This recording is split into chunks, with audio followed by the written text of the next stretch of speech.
ปอกหมอมาย้อนสู่เนอโอ้โหเจอปีอำทางเสเลเนอดึงนำสู่ตายมาเลยเป็นป่าอยู่อำหึงสั่งเมื่อเก้าเฮ็ดปันเพื่อจ่ายเมาอย่ามือเยาเมื่อไปถึงปีข้าวจางสุดนั้นตัวเมื่อปีเจออยู่บุกเยอะสูงเยาตนต่างหักหาซองเมื่อเจ็บอุดขาดแป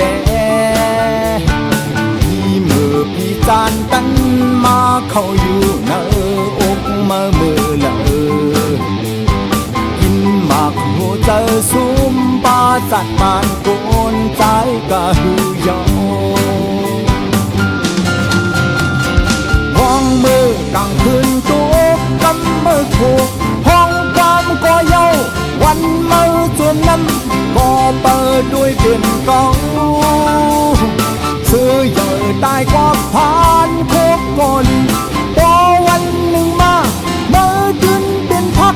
หูเสือขึ้นอำหาชาติทางเป็นแทงนอนปืนนอนเป็ดเมืองแรงเอาลืมตื่น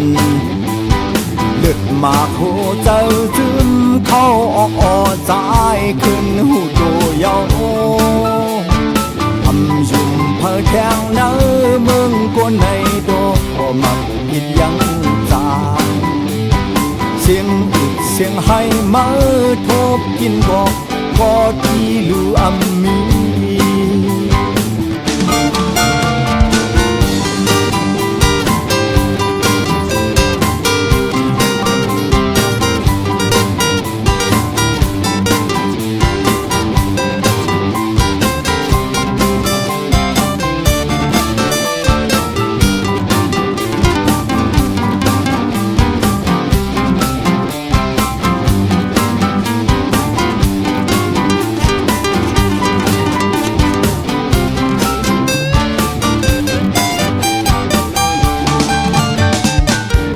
ไปถึงปีข้าวดังสุดนั้นโดยเมื่อปีเจออยู่ปุกเยอะสูงเยาจนต่างหักพาสองเมื่อเจ็บปุดขาดแปพี่มือพี่จานตัน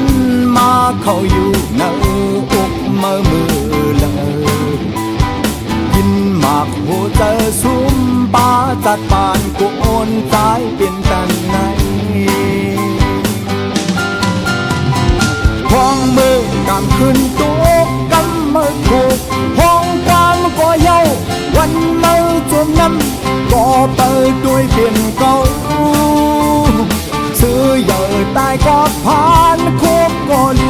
ตัววันหนึ่งมามือตึงเป็นพักหูเสือขึ้นอำหา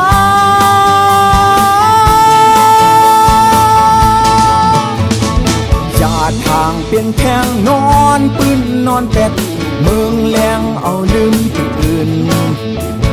เลือดมาโคเจอจึมเข้าออกใจขึ้นหูโตเยา